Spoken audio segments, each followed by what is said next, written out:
Después de que un papa muere, hay un proceso para elegir a un nuevo papa llamado cónclave. Esencialmente, todos los cardenales son encerrados hasta que votan por un nuevo papa, pero aún tienen que comer, e históricamente eso ha sido todo un proceso. Un proceso del que te hablaré mientras preparo este plato de costillas servido en uno de los cónclaves más infames de la historia.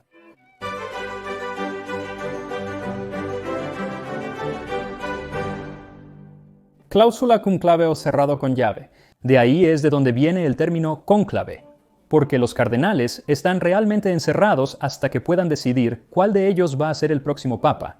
Y el proceso ha cambiado un poco a lo largo de los siglos, pero gran parte de él sigue siendo el mismo. Pero un aspecto que definitivamente ha cambiado es la comida que se les sirve. Hoy en día, a los cardenales se les sirven comidas modernas, como en 2013 recibieron comidas de sopa, espagueti, pequeños kebabs de carne y verduras hervidas, y esas comidas fueron preparadas por monjas. Pero en el siglo XVI había todo un ejército de cocineros dedicados a alimentarlos y estaban liderados por uno de los primeros chefs famosos del mundo, Bartolomeo Scapi, y en su libro de cocina conocido como La Ópera detalló las preparaciones hechas para el cónclave de 1549. Actualmente, el cónclave se lleva a cabo en la Capilla Sixtina, pero en 1549 se realizó en la Capilla Paulina cercana, porque la Capilla Sixtina se usaba como dormitorio para algunos cardenales. Esta y varias otras habitaciones alrededor de la Capilla Sixtina fueron divididas con particiones de madera que estaban cubiertas con tela verde o morada, y luego, dentro de estas habitaciones de 5 metros por 5 metros, los cardenales estaban recluidos y tendrían una cama y algunos otros accesorios, pero era bastante escaso. Y en su mayoría comían en estas celdas. No comían juntos durante la mayor parte del cónclave, más bien tendrían a los mayordomos trayendo comida de las cocinas a las celdas, y las traerían en estos cestos que llevaban comida caliente de la cocina, y luego había una tina que estaba llena de comida fría de la credenza. Y dado que la ópera de Scapi tiene todas las recetas que se habrían servido a los cardenales en ese momento, decidí elegir una para este episodio, pero me vi limitado en muchas de ellas porque el cónclave tuvo lugar durante el invierno, así que básicamente no había frutas ni verduras frescas, y eso excluye muchas de las recetas, y también decidí alejarme de algunas de las carnes más difíciles de encontrar como el puercoespín, los ojos de vaca y el pavo real, y en su lugar opté por costillas de cerdo papales, ya que Scapi incluye instrucciones para diferentes formas de cocinar las costillas de un cerdo doméstico. Si el cerdo es joven, las costillas se pueden asar en el espetón con la corteza o sin ella, y con cebollas partidas en la sartén que se cocinan con la grasa que gotea de la carne mientras se cocina, y antes de ponerlo en el espetón se espolvorea con sal y semillas de cilantro molidas. También podrías dejar las costillas en un adobo de vinagre, jarabe de mosto de uva, dientes de ajo y cilantro, y luego cocinarlo en el espetón de la manera anterior, sirviéndolo caliente con una salsa encima hecha del mismo aderezo. Y Scapi incluye algunas otras variantes opcionales como agregar romero o cortar las costillas antes de cocinarlas en una especie de montón y luego poner jugo de naranja agria encima, pero yo voy a optar por el adobo y la salsa. Lo que tengo que hacer es alterar ligeramente la forma en que se cocinó realmente, porque no tengo un espetón ni una llama abierta aquí en mi cocina, así que voy a hacerlas en el horno. Y un horno es una maravillosa forma de cocinar costillas, ya que también es una maravillosa forma de cocinar los muchos productos horneados. Así que sí, para esta receta necesitarás una parrilla de costillas de cerdo, 2 o 3 cebollas pequeñas, una cucharada de sal, 3 cucharaditas de cilantro divididas, una para el adobo, una para la marinada y una para la salsa. Y luego también para la marinada necesitarás 2 o 3 dientes de ajo, una cucharadita de vinagre de vino tinto y una cucharada de mosto coto o jarabe de mosto de uva. Scapi en realidad usa el término mosto coto, pero hoy en día se encuentra muy a menudo bajo el término sapa o saba, y en realidad usaban esto incluso en la antigua Roma bajo el término de frutum, y es maravilloso. Es un jarabe dulce y de sabor intenso hecho de mosto de uva hervido. Es delicioso. Usarás los mismos ingredientes: ajo, cilantro, mosto de uva, mosto coto y vinagre para la salsa, pero lo veremos más adelante. Si las costillas tienen la membrana de piel plateada en la parte posterior, es mejor quitarla primero. Comerla no te hará daño, pero su textura es algo desagradable. Despréndela con un cuchillo, aunque a veces es más fácil decirlo que hacerlo. Una vez que la levantes podrás jalarla. Usando una toalla de papel conseguirás un mejor agarre. Luego espolvorea un poco de sal frotándola, así como un poco de cilantro, y luego voltea las costillas y haz lo mismo en la parte posterior. Luego prepara el adobo triturando el ajo en un tazón y luego añadiendo una cucharadita de cilantro, el vinagre de vino tinto y esa cucharada de mosto coto. Combina los ingredientes y vierte sobre el costillar, pincelando por todas partes. Una vez cubiertos ambos lados, envuelve las costillas firmemente en papel de aluminio y marina en el refrigerador durante la noche. Al cocinar, desenvuelve del aluminio, corta las cebollas en cuartos y colócalas debajo del costillar. Luego vuelve a envolver el papel de aluminio firmemente alrededor de ellas y colócalas en una bandeja de hornear con una rejilla de alambre. Estas luego van al horno a la temperatura bastante baja de 275 grados Fahrenheit, 135 Celsius, durante 2 horas y media a 3 horas. Es bajo y lento para obtener la mejor textura y solo quieres asegurarte de que estén completamente cocidas al tener la carne que se desprende del hueso.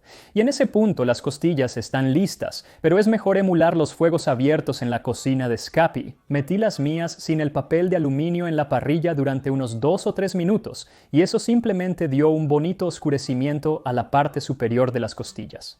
Ahora, estas costillas habrían sido algo servido a los cardenales en ese cónclave en 1549, siempre que los cardenales se comportaran, porque si no se comportaban, solo recibirían pan y agua. Y eso era algo que quedaba del primer cónclave varios cientos de años antes, un cónclave que duró 3 años.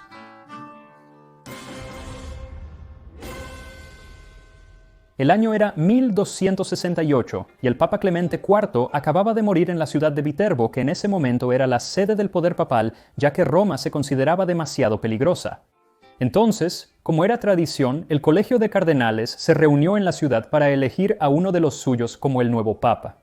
Desafortunadamente, todos se odiaban entre sí, o más precisamente, los líderes a quienes estaban de alguna manera obligados. Se odiaban entre sí. Eso habría sido el Sacro Imperio Romano, que en realidad no tenía líder en ese momento, y el rey de Nápoles, Carlos de Anjou, que era miembro de la familia real francesa. El 1 de diciembre, 1268, 19 cardenales se reunieron en Viterbo para elegir un nuevo papa. 11 estaban obligados al imperio y 8 estaban obligados a los franceses. Ahora, el imperio y los franceses les habían dado una lista de por quién podían y no podían votar y no había coincidencias entre las dos listas, por lo que desde el principio estaban en un punto muerto. En ese entonces, el proceso de votación era muy distinto al actual. Se reunirían, charlarían, votarían y luego volverían a casa, donde vivían, que esencialmente era un palacio, y luego no se volverían a encontrar durante unos días, unas semanas, simplemente cuando quisieran. Así que llevaban una vida bastante cómoda y no tenían prisa por tomar una decisión. Pero la gente de Viterbo quería un nuevo papa, así que decidieron encerrar a los cardenales dentro del palacio papal.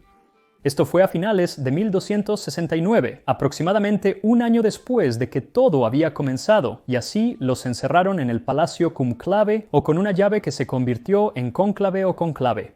Podrías creer que el aislamiento aceleraría el proceso. Sería incómodo, pero no sucedió así. Todavía estaban demasiado cómodos y el tiempo seguía pasando, así que finalmente la gente dijo, está bien, entonces no podrán comer. Vamos a reducir su comida a un plato al día. Eso aún no funcionó, así que redujeron su comida a solo pan y agua. Era todo lo que recibían. Eso pudo haber funcionado, pero no. Bueno, para junio de 1270, un año y medio después de que comenzó todo esto, el cardenal Juan de Toledo hizo un comentario supuestamente en broma de que no podían tomar una decisión porque estaban encerrados y por lo tanto el Espíritu Santo no podía llegar a ellos. No estoy seguro de que así es como funciona, pero él no podía llegar a ellos, por lo que tenían que ser liberados del cónclave o se tenía que arrancar el techo del palacio. La gente decidió arrancar el techo del palacio. Así que ahora los cardenales están recluidos, no están comiendo muy bien y están expuestos a los elementos prácticamente todo el tiempo. Entonces, seguramente ahora tenían que llegar a un compromiso y tomar una decisión, ¿verdad? No, aún tardó mucho más. No fue hasta septiembre de 1271, casi 3 años después de que el último papa había muerto, que finalmente acordaron que no podían tomar una decisión. Así que en su lugar, 6 de ellos se reunieron para formar un subcomité y ellos tomarían la decisión. y aún así no podían decidir cuál de ellos iba a ser el próximo papa. Así que finalmente todos decidieron elegir a alguien que ni siquiera estaba allí, que ni siquiera era un cardenal. Su nombre era Teobaldo Visconti, ni siquiera estaba ordenado, y además de eso, estaba en Tierra Santa, en la Novena Cruzada, junto al futuro rey Eduardo I de Inglaterra. Debido a la distancia, pasaron meses antes de que supiera que había sido elegido papa. Debe haber sido bastante impactante, una especie de situación al estilo de King Ralph, si alguien recuerda esa película, y luego pasaron unos meses más para que pudiera regresar a Italia, a Roma, donde finalmente pudo ser ordenado, porque todavía no estaba ordenado, luego hecho obispo, y luego pudo ser coronado papa. El 19 de marzo, 1272, 40 meses después de la muerte del papa anterior, Gregorio X fue elegido papa. Así que con 40 meses de un barco sin timón, no es de extrañar que uno de los primeros actos de Gregorio como papa fuera emitir una bula papal conocida como Ubi Periculum, y esto fue un modo de establecer las reglas del próximo cónclave, y estaba destinado a hacerlo bastante incómodo. Esencialmente, 9 días después de la muerte del papa anterior, el cónclave comenzaría en la ciudad donde el papa había muerto. Luego los cardenales serían encerrados, todos dormirían en una gran habitación dividida por cortinas, y no se les permitía tener reuniones entre ellos a menos que todos estuvieran presentes. No tendrían comunicación con el mundo exterior a menos que todos los cardenales estuvieran de acuerdo. Así que básicamente, solo si alguien dentro moría, se enfermaba gravemente, o si elegían a un nuevo papa. En cuanto a la comida, se entregaría a través de la pared mediante una especie de torniquete y todo lo que sería un solo plato y una sopa, y después de 5 días esto se reduciría a solo pan, agua y un poco de vino.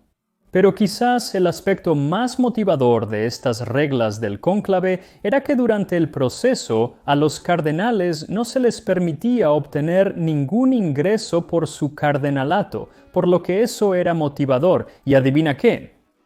Funcionó porque cuando Gregorio X murió, el próximo cónclave terminó en solo un día. Desafortunadamente, este próximo papa, Inocencio V, murió después de solo unos meses y tuvieron 3 papas más durante el próximo año. Simplemente seguían muriendo, y uno de esos papas se deshizo de estas nuevas reglas del cónclave, supongo que porque eran demasiado incómodas. Pero luego, un par de décadas después, hubo otro estancamiento de 2 años. No tan largo como el primero, pero casi. Y después de eso, el Papa Bonifacio reinstauró las reglas del cónclave, que todavía estaban mayormente en vigor en 1549 en el cónclave del que Scapi escribe, y tiene una sección en su ópera titulada El funeral del Papa Pablo III y el cónclave subsiguiente. Me resisto a no relatar los suntuosos arreglos adoptados en 1549 para el funeral de Pablo III, junto con el número de cardenales vivos en ese momento, que ascendía a 58. Los que entraron al cónclave y los que llegaron a él después de que se cerró, y los que salieron enfermos y quienes murieron, junto con los nombres de los varones romanos que tenían la custodia del cónclave. En su escritura, detalla cómo vivían y cómo se alimentaban, prestando especial atención al hecho de que se suponía que debían estar aislados del mundo exterior. Todos los cardenales fueron ubicados en pocas habitaciones, incluyendo la Capilla Sixtina, todo cubierto con tela púrpura o verde. Obtenías tela púrpura si el papa que acababa de morir te había nombrado cardenal, y si había sido un papa anterior, entonces obtenías tela verde. Luego tenían sus 2 grandes cajas para la comida, y Scapi incluye no solo imágenes de estas cajas, sino también imágenes de los mayordomos llevándolas desde las cocinas. Scapi dice que los cardenales recibían 2 comidas al día y se les serviría una a la vez. Esencialmente, se hacía una lista la noche anterior poniendo a todos los cardenales en orden y era aleatorio excepto que los enfermos iban en la parte superior. Y luego ese próximo día, ese era el orden en que se les alimentaría, y así sus mayordomos irían a la cocina y llenarían la canasta y todo sería probado por veneno allí en la cocina. Una vez que se probó, entonces se llevaría a otra habitación donde había una mesa de obispos o prelados a cargo del cónclave y allí un mensajero anunciaría el nombre del cardenal cuya comida se estaba presentando. Luego venía el mayordomo con 4 o 6 escuderos llevando decantadores llenos de todo tipo de vino y agua pura.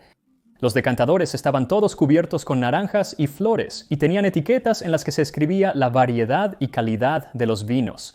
Luego llegaron 2 lacayos con la gran tina de alimentos de la credenza, seguidos por los catadores, con otros 2 lacayos cargando la canasta.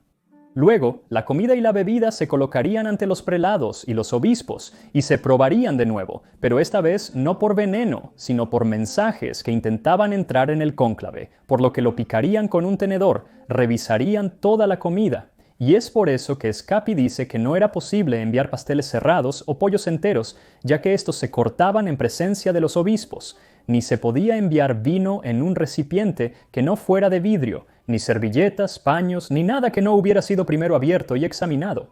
Cualquier comida restante se distribuía a los sirvientes del cónclave, como barberos, albañiles, carpinteros, boticarios, limpiadores y otros. El servicio se realizaba de esta manera por la tarde y por la mañana. Y ahora, después de que toda la comida ha sido presentada a los obispos y los prelados y revisada, entonces podría ser enviada al interior a los cardenales y se enviaría a través de algo llamado la ruota del conclave, que era una especie de tornamesa que giraría para entregar la comida dentro de la capilla. Entonces, si debemos tomar a Scapi en su palabra, parecería que el cónclave de 1549 siguió las reglas al pie de la letra, pero sabemos por muchos otros escritos que el cónclave de 1549 fue en realidad uno de los cónclaves más públicos y que más rompía las reglas en la historia, al menos documentado. Según una carta en The Times, se rompieron todas las reglas para elegir al Papa. Todas las costumbres dejadas de lado, juramentos rotos, orden pervertido, ceremonias omitidas.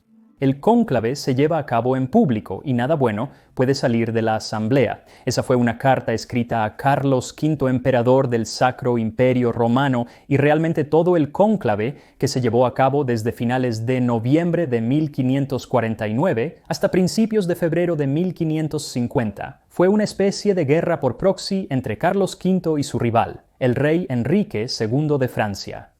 Cada gobernante tenía sus candidatos elegidos y se iban a asegurar de que su hombre ganara la votación. Es literalmente la misma configuración que el cónclave unos siglos antes. Nada había cambiado salvo los jugadores reales, y casi desde el inicio rompían las reglas. Una de las cosas era que cada cardenal solo podía tener una persona con ellos, como un sirviente, y esto rápidamente se convirtió en 3, pero luego de un tiempo sabemos que la mayoría de ellos tenía como 6, 7, 8 personas con ellos todo el tiempo. También había cartas yendo y viniendo entre el cónclave y los diferentes gobernantes en Europa, con detalles sobre todas las cosas que estaban sucediendo dentro del supuestamente cerrado cónclave.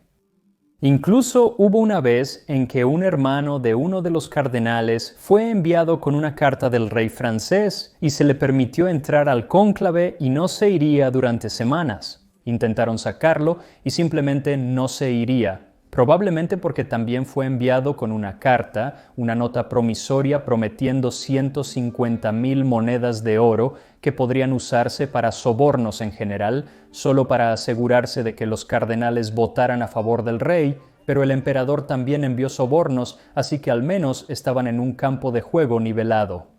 El funcionamiento interno del cónclave se volvió tan público que incluso la gente común sabía lo que estaba pasando, y así los corredores de apuestas de Roma comenzaron a tomar apuestas sobre cómo iría la próxima votación. Tenían tanta información que podían ajustar las probabilidades casi a diario. Había una carta del embajador veneciano que decía que es más que claro que los comerciantes están muy bien informados sobre el estado de la encuesta y que la asistencia del cardenal en el cónclave se asocia con ellos en apuestas, lo que provoca que decenas de miles de escudos cambien de manos.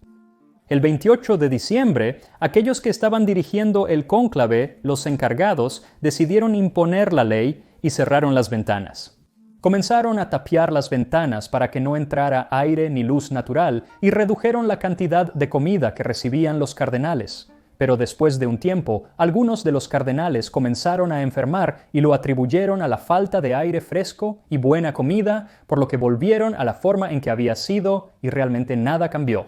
En enero, un mensajero del emperador Carlos escribió que la elección del Papa va de mal en peor, y parece que los cardenales han jurado morir en cónclave antes que cambiar de opinión y corregir sus impíos consejos. Y 8 días después, el 31 de enero, eso es exactamente lo que sucedió.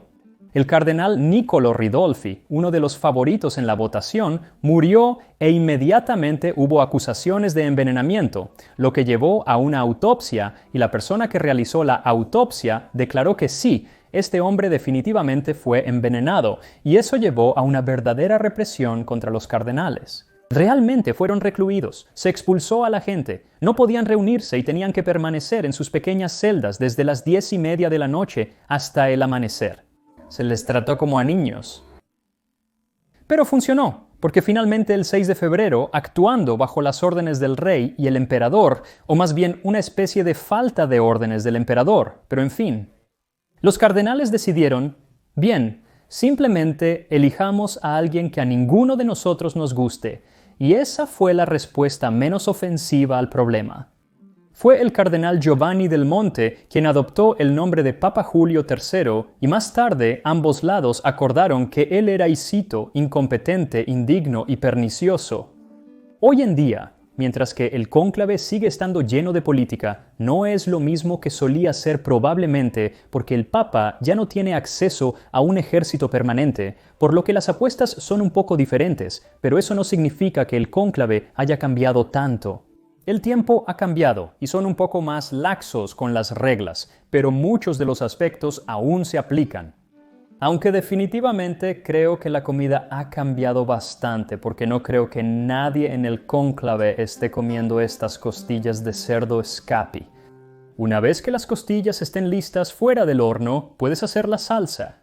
Son los mismos ingredientes que el adobo, aunque opté por un poco menos de ajo, solo un diente, junto con una cucharadita de cilantro. Y como la salsa no va al horno, quería cocinarla un poco para suavizar el sabor del ajo, así que añadí un poco de aceite y lo puse a fuego medio hasta que el ajo desprendió su aroma, y luego añadí una cucharada de vinagre de vino tinto y unas 3 o 4 cucharadas de ese delicioso y dulce mosto cotto. Dejé que eso se cocinara a fuego lento durante 2 minutos, y luego lo vertí sobre las costillas, que deben servirse junto con la cebolla. Aquí están las costillas de cerdo servidas a los cardenales durante el cónclave de 1549. Me fascina cómo se ve un costillar. Las costillas son uno de mis alimentos favoritos. Las probaré.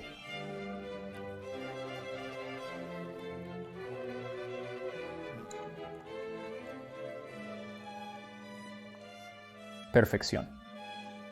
Desordenado, pero perfección. Vamos a comer este gran pedazo aquí. Un segundo.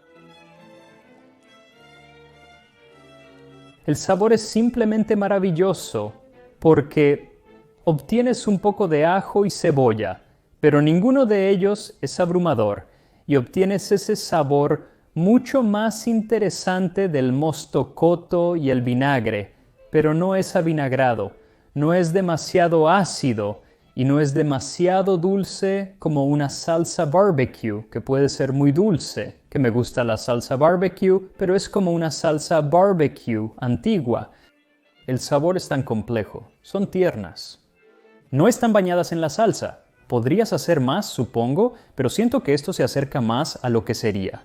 Sin embargo, quiero probar la cebolla real. Alguien me hizo este cuchillo basado en uno de Scapi, lo cual creo que es genial. Amo las cebollas. Aquí vamos.